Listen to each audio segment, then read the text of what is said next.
Good morning everyone. Today we are going to start a new chapter in your grammar, that is lesson number 10, punctuation. What is punctuation?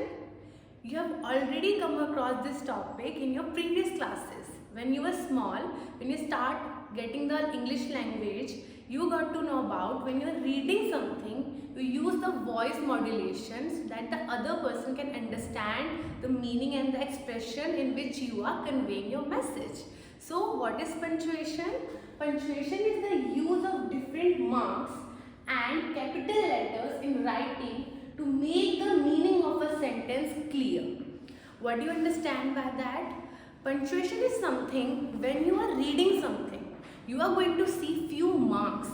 Because of that, you will get to know about what the person is trying to convey you, so that you can comprehend the meaning of the sentence better way. So what are the marks of punctuation which you are going to see while you are reading something? Full stop, exclamation mark, comma, question mark and apostrophe. So you have already know about these marks, right? You are seeing them on daily basis in your books and wherever you are reading. So now we are going to go in depth. What is full stop, exclamation mark, comma, question mark and apostrophe, so that you can get a better understanding of them, where you have to use them and how you use them. So now I am going to explain you few punctuation marks. Let's start with full stop. You have already heard about full stop. So whenever you finish a sentence, after completing the sentence, you use a mark, a dot, that is your full stop. What is the function of full stop?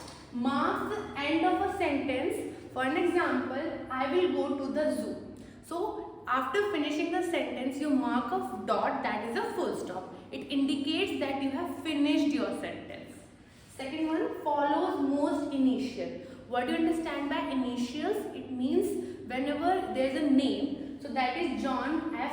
Kennedy. So there F, that is the initial of a word of his name. So for that you have just used F, and with that you have used a dot, that is your full stop. So that is fulfill the function, that is follows most initial. So whenever you are using an initial, you can use the first alphabet of that, and with that you are going to use a full stop. Third one, follows most abbreviations. What is abbreviation? So whenever you are using a short form of a something, that is known as abbreviation. So with that you are going to use a full stop, and that indicate that this is an abbreviation of a word. So we have just completed the functions of full stop. Second one is question mark. You have already do this every single day. You ask your questions to everyone. So for that you are going to use this mark, that is your question mark. What is the function of question mark? Marks the end of a question. So after finishing your question, you put a mark to show that this is a question. You are asking something to someone.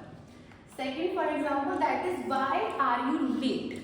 So you are asking something. So when you are asking verbally, you can use the voice modulation. But when you are putting into words, you are going to write the sentence, and after that you are going to use a question mark. Second, the function comes at the end of a question tag. So when you are using a sentence, you are going to use a question tag after that, and then you are going to put a question mark. We have already covered the question tag topic in the previous chapter of grammar. So let's take a look at the example. You are feeling fine, aren't you? It means the aren't you is a question tag, and after that you are using a question mark. Last, that is exclamation mark. It shows the expression, the feelings which you are feeling right now. So what is the function of that? Expresses strong feelings. So when you are expressing something, you use your emotion, you show the excitement inside you. So how you are going to show it in words?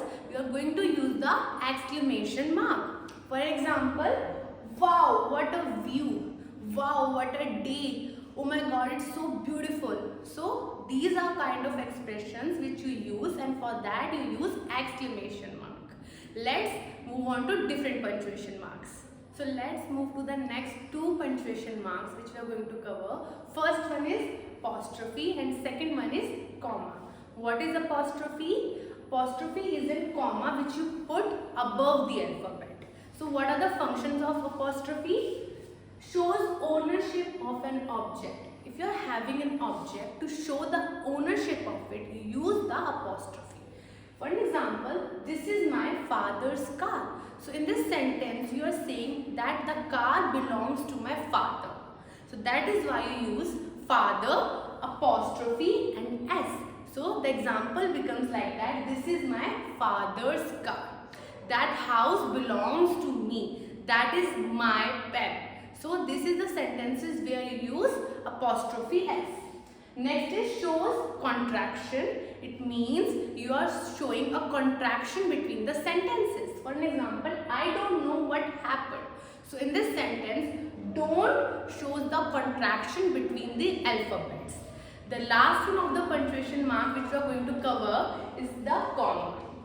Comma, you are very familiar to it. When you are having few number of quantity in the sentences, you use comma between them. So for example, if you say I like bread, butter and jam, so you are using comma between them. For an example, have a look over there. This is they ate pears, apples and grapes. So you are having three quantity over there. That is why you use comma in between them. So the function is separates three or more single items on a list. Next function of a comma is used before a question tag. So whenever you are using a question tag between the sentences, you are going to put a comma before the question tag. Actually, it's going to help you to understand that you have to take a pause in that sentence whenever you saw the comma between the sentences. For example, you like this, here is a comma, so you have to take a pause. You like this, don't you? Don't use a question tag. So that is how you can see that are the function of comma. So we have covered punctuation marks in today's class.